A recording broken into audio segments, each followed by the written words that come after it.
Hindu vlog subscribe now. नमस्कार दर्शक वृन्द, फेरि पनि यहाँहरूलाई मेरो च्यानलमा हार्दिक स्वागत छ। च्यानलमा नयाँ हुनुहुन्छ भने कृपया च्यानललाई सब्स्क्राइब गर्नुहोला र भिडियो मन परे लाइक पनि गर्न नबिर्सनुहोला। दर्शक वृन्द, घुन्टी सिरियलले अहिले एकदमै नयाँ मोड लिएको छ। त्यो मोड के हो भनेर जान्नका लागि भिडियो अन्त्यसम्म हेर्नुहोला। जुन केटा घुन्टीसँग ठोकिन पुगेका थिए ती केटाहरू कुनै नभएर घुन्टीलाई न्याय माग्न गएका केटा हुन्छन्। दर्शक वृन्द, उनी घुन्टीलाई माग्न भनेर धेरै पहिला घुन्टीको घर पुगेका हुन्छन्।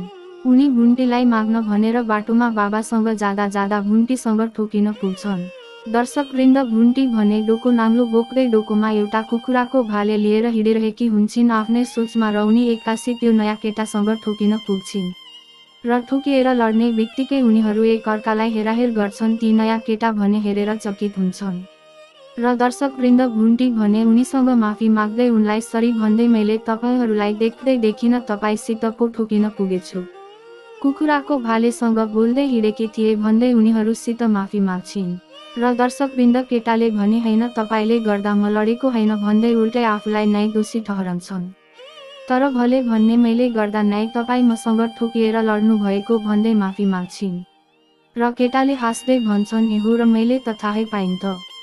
दर्शक वृन्द, यी सबै दृश्यहरू ती नयाँ केटाका बाबाले भने हेरिरहेका हुन्छन् र उनले मनमा न्याय सोच्छन् यो केटाले त यसै यही केटलाई मन पराउन थाल्यो कि क्या हो। दर्शक वृन्द, नयाँ केटाका बाबाले घुन्टीलाई हप्काउँदै एक त तिमीले लडायौ अब मुखमा के हेरिराखो भन्दै झर्किन्छन्।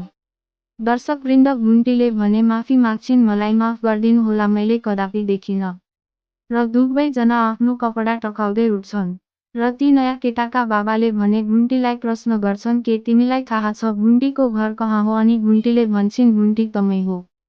किन खोज्नु भएको होला केही काम थियो र ती नयाँ केटाका बाबाले भने हैन तिमीसँग केही काम छैन तिम्रो बाउ आमासित चाहिँ काम छ भन्दै अगाडि बढ्न थाल्छन् र घन्टीले उनीहरूलाई मेरो घर त्यता होइन यता हो भन्दै इसाराले देखाउँछिन् र दर्शक वृन्द भने घुन्टी घरतर्फ लाग्छन् र घुन्टी भने आफ्नो तालमा उफ्रिँदै उछल्दै नाच्दै मेरो कुखुराको भाले कता गयो भन्दै अगाडि बढ्छिन्।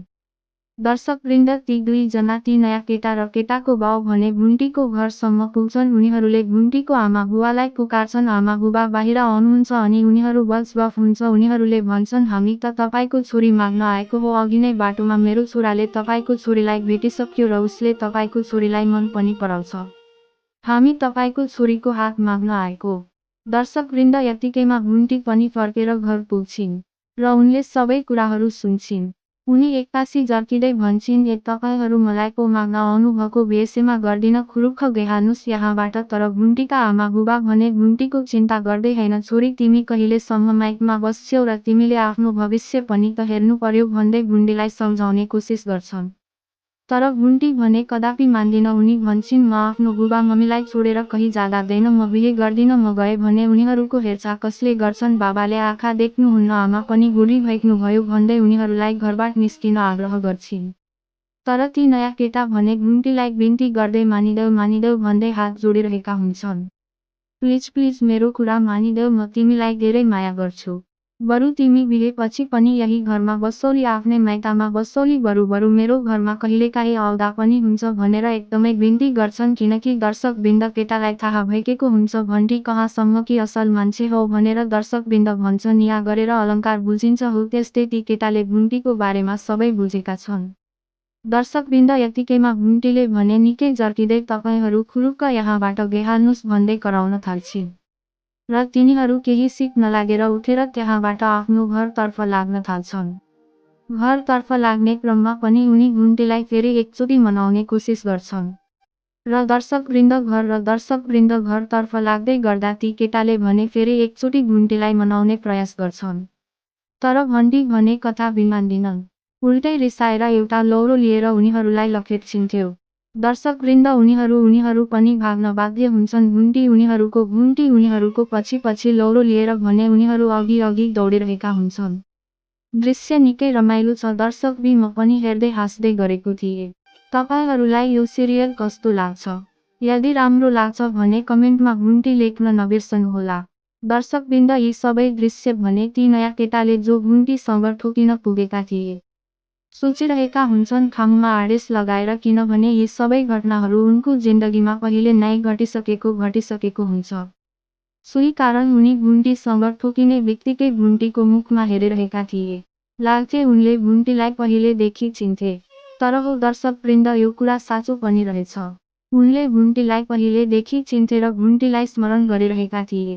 दर्शकवृन्द, यतिकैमा घुम्टी भने आफ्नो जेठानीले मगाएका सामान लिएर घर पुग्छिन्। यता जेठानी भने घुम्टी कहाँ हराए भन्दै गुटुटरहेकी हुन्छिन्। घुम्टीले भने ढुकाबाटै कराउँदै भित्र छिर्छिन्। कहाँ हराउनु, म कतै गएको छैन भन्दै सामान टेबलमा राख्छिन् र बचेको पैसा आफ्नो जेठानी दिदीलाई फिर्ता दिन्छिन्। दर्शकवृन्द, यतिखेरमा घुम्टका जेठाजु भने आफ्ना केही साथीहरूलाई लिएर दैलोमा पुग्छन् र उनी आफ्नो श्रीमतीलाई भन्छन्, मेरा केही साथीहरू भूपेन्द्रलाई भेट्न भनेर आएका छन्। उनीहरूको लागि केही तितोमिठो खानाहरू पकाइदेऊ भन्दै उनी भूपेन्द्रलाई हेर्नतर्फ लाग्छन्। दर्शकवृन्द, उनी आफ्नो 2 जना साथीहरूलाई लिएर भूपेन्द्रको कोठामा पुग्छन्। घन्टी पनि त्यही बसिरहेकी हुन्छिन्। दर्शकवृन्द, जब भन्नको हालचाल बुझेर किचनमा फर्किन लागेकी हुन्छिन्, त्यतिबेलै उनको फरिया भने बेडमा अड्केको हुन्छ। तर उनलाई लाग्छ जस्तो भूपेन्द्रले उनको फरिया समाते, जस्तो उनलाई लाग्छ भूपेन्द्रको हात त चल्न थालेछ भन्दै उनी निकै खुस हुन्छिन् र पछाडि फर्केर हेर्छिन्। तर उनको फरिया भने बेडको कुनामा अड्केको हुन्छ। दर्शकवृन्द, अघिल्लो भागमा घुम्टीसँग बाटोमा ठोक्किन पुगेका ती नयाँ केटाहरू कोही नभएर घुम्टीलाई माग्न आएका केटा नै रहेछन्। उनीहरू घुम्टीलाई माग्न भनेर धेरै पहिल्यै घरतर्फ जाँदै थिए। बाबासँगै बाटोमा हिँड्दै गर्दा उनी घुम्टीसँग ठोक्किन पुग्छन्। त्यसबेला घुम्टी भने डोको नाङ्लो बोकेर डोकोभित्र एउटा कुखुराको भाले राखी आफ्नै सोचमा हिँडिरहेकी हुन्छिन्। अचानक ठोक्किँदा दुवैजना लड्छन् र एक अर्कालाई हेर्छन्। नयाँ केटा भने घुम्टीलाई देखेर अचम्मित हुन्छन्। घुम्टी तुरुन्तै माफी माग्दै भन्छिन्, सरी है, मैले देखिन, कुखुराको भालेसँग बोल्दै हिँडिरहेकी थिएँ। तर केटाले उल्टै भन्छन्, होइन, तपाईँको गल्ती होइन, म नै नदेखेर लडे। यी सबै दृश्य नयाँ केटाका बाबाले टाढेबाट हेरिरहेका हुन्छन्। उनी मनमनै सोच्छन्, यो केटाले त यसैलाई मन परायो कि क्या हो। त्यसपछि केटाका बाबाले घुम्टीलाई अलि कडा स्वरमा हप्काउँछन्। घुम्टी फेरि नम्रतापूर्वक माफी माग्छिन्। पछि केटाका बाबाले सोच्छन्, घुम्टीको घर कहाँ हो? घुम्टी मुस्कुराउँदै भन्छिन्, घुम्टी त म नै हो, किन खोज्नु भएको? केटाका बाबाले भन्छन्, तिमीसँग होइन, तिम्रा बाउ-आमासँग काम छ। घुम्टीले बाटो देखाइदिन्छिन् र उनीहरू घुम्टीको घरतर्फ लाग्छन्। घुम्टी भने आफ्नो तालमा उफ्रिँदै नाच्दै, मेरो कुखुराको भाले कता गयो भन्दै घर फर्किन्छिन्। घर पुगेपछि केटाका बाबुआमा घुम्टीका आमाबुबासँग कुरा गर्छन् र भन्छन्, हामी त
दर्शकवृन्द, तपाईँको विचार के छ? घुम्टीले बिहे गर्नुपर्छ कि बाबाआमा सँगै बस्नुपर्छ? तल कमेन्टमा आफ्नो ओपिनियन लेख्नुहोला। दर्शकवृन्द, आजको बुन्दी सिरियल यति नै। यदि तपाईलाई यो भाग मन पर्यो भने भिडियोलाई लाइक, च्यानललाई सब्स्क्राइब गर्न नबिर्सनुहोला। अर्को भागमा जनरोचक मोड आउँदैछ, त्यसैले भिडियो मिस नगर्नुहोला।